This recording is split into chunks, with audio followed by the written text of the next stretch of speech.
बहुत समय पहले की बात है जब एक रियासत के राजा के मन में विचार आया कि अच्छे प्रशासन के लिए क्या किया जाए। उसने सोचा कि कितना अच्छा हो यदि यह पता चल जाए कि किस कार्य को पहले करना चाहिए और उसे करने के लिए कौन सी शुभ घड़ी होती है और किस विद्वान की सलाह पर कार्य सफल होता है। ऐसा विचार आते ही उसने राज्य में मुनादी फिरा दी कि जो कोई उन्हें सही समय पर सही कार्य करने के लिए सही व्यक्ति के बारे में सही सुझाव देगा उसे सम्मानित और पुरस्कृत किया जाएगा।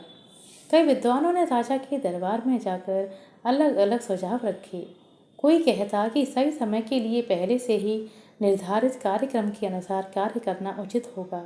ऐसे कार्यक्रम के द्वारा ही कार्य सुनियोजित समय पर पूर्ण करना संभव होगा।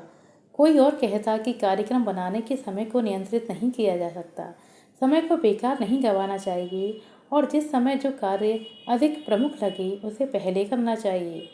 कुछ और लोग कहने लगे कि राजा कितना भी सतर्क और सक्षम हो, एक व्यक्ति हर समय हर कार्य पर नज़र नहीं रख सकता, इसलिए उसे बुद्धिमान लोगों का एक दल बनाना चाहिए जो राजा को सही समय पर सही कार्य करने का सुझाव दे सके।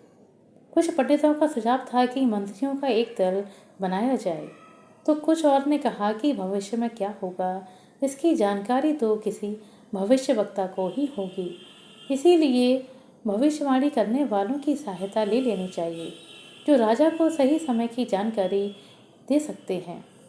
इसी प्रकार दूसरे प्रश्न पर भी कुछ मंत्रियों की नियुक्ति का सुझाव दिया गया, तो कुछ ने पंडितों या चिकित्सकों या सैनिकों की सहायता लेने का प्रस्ताव रखा। मुख्य कार्य कौन सा है, इस प्रश्न पर भी किसी ने कहा कि विज्ञान मुख्य है, तो किसी ने युद्ध और कुछ अन्य ने भक्ति को प्राथमिकता दी। सभी के अलग अलग उत्तर मिले, परंतु राजा को कोई सुझाव नहीं भाया और उसने किसी को भी पुरस्कृत नहीं किया।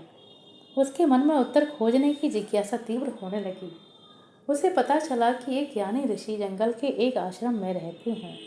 उसने तय किया कि वह उनसे सारे प्रश्नों का उत्तर मांगेगा।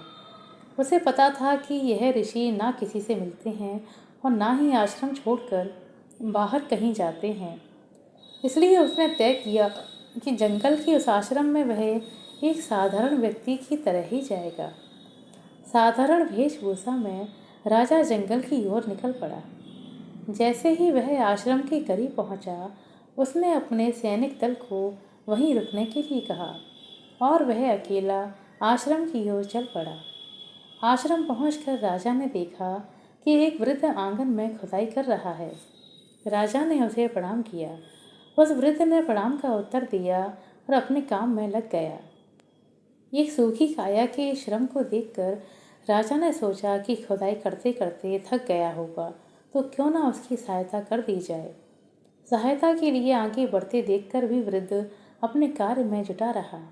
राजा पास जाकर नम्रतापूर्वक बोला, हे ऋषिवर, मैं आपके पास 3 प्रश्नों का उत्तर मांगने आया हूँ। मैं कैसे जानूं कि सही कार्य के लिए सही समय कौन सा होगा और उस कार्य की सफलता के लिए कैसे कार्य करता हूँ। ऋषि ने कुछ उत्तर नहीं दिया और अपने काम में ही लगा रहा। राजा ने कुछ देर के बाद कहा, आप थक गए होंगे, लाइए यह कुदाल मुझे दे दीजिए, मैं आपकी मदद कर सकूं। आप थोड़ी देर विश्राम कर लीजिए। ऋषि की सांस फूल रही थी। उसने राजा को कुदाल दे दी। कुछ देर खुदाई करने के बाद राजा ने अपने प्रश्न फिर से दोहराए। ऋषि उत्तर देने की बजाय बोला, लाओ तुम थक गए होगे, कुदाल मुझे दे दो और आराम करो। परंतु राजा ने खुदाई का काम जारी रखा। शाम ढलने लगी। राजा अपना काम जारी रखते हुए फिर से बोला, आप ज्ञानी हैं, इसलिए मैं आपके पास प्रश्नों का उत्तर जानने के लिए आया हूँ। यदि आप उत्तर ना देना चाहें तो मैं खाली हाथ लौट जाऊँगा। वो देखो, कोई दौड़ता हुआ इधर आ रहा है, देखें कौन है। ऐसा बोलते हुए ऋषि उठ खड़े हुए। राजा ने पीछे मुड़कर देखा। एक व्यक्ति अपना पेट पकड़े आश्रम की ओर दौड़ा चला आ रहा था। उसके शरीर से खून बह रहा था। जब वह राजा के पास पहुंचा तो कराते हुए गिर पड़ा और बेहोश हो गया। ऋषि और राजा ने मिलकर उसके वस्त्र ढीले किए तो उसके पेट से खून निकल रहा था। राजा ने उसके जख्म को धो दिया और अपने रुमाल से उस खून के बहाव को दबाने का प्रयास किया। जैसे ही रूमाल खून से लथपथ हो जाता, उसे पानी से धोकर फिर पेट के ऊपर जख्म पर रख देता। ऐसा राजा ने कई बार किया। अंततः खून का रिसाव बंद हुआ। राजा ने उस व्यक्ति के चेहरे पर पानी के छींटे मारे और उसे 2 घूंट पानी पिलाया। अंधेरा छा गया था। घायल व्यक्ति को आश्रम के भीतर ले जाकर लिटा दिया गया। राजा भी बहुत थक गया था। एक तो लंबा सफ़र, फिर आश्रम में किया गया परिश्रम। उसे भी नींद आ गई और वह भी वहीं सो गया। सुबह नींद खुली तो उसे कल का सारा घटनाक्रम याद आया। उसने आँख खोलकर देखा तो वह घायल व्यक्ति उसकी ओर देख रहा था।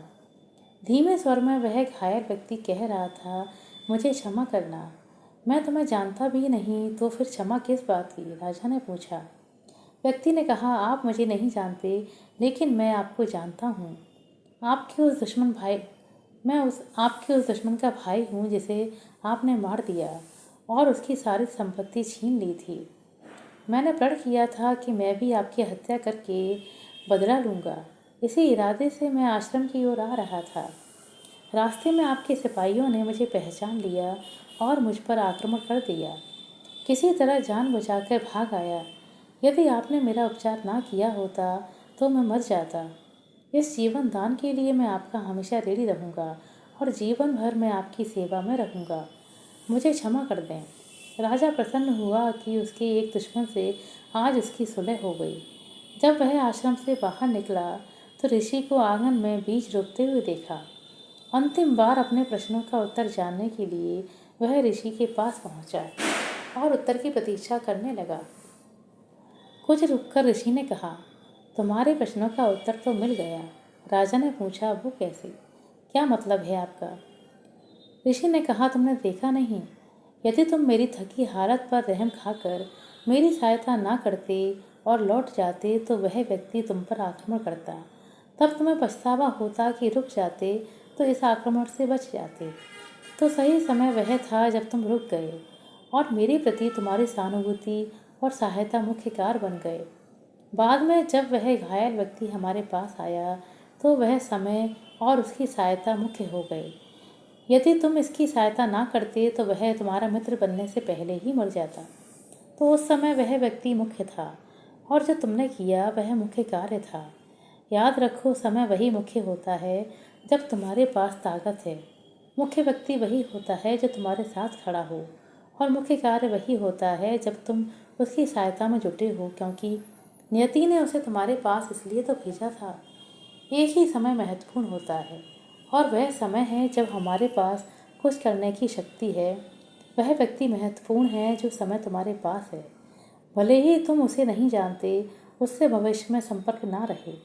और सबसे महत्वपूर्ण कार्य यह है कि तुम उसकी भलाई करो, क्योंकि मनुष्य को केवल यही कार्य करने के लिए जन्म मिला हुआ है। आशा करते हैं दोस्तों आपको हमारा दर्द सुनाई गई है, कहानी अच्छी लगी होगी। कहानी अच्छी लगी हो तो कृपया लाइक कर दें, शेयर कर दें। चैनल पर नए हैं तो सब्सक्राइब कर लें। अपना कीमती समय देने के लिए बहुत बहुत धन्यवाद। मिलते हैं अगले वीडियो में, तब तक के लिए नमस्कार।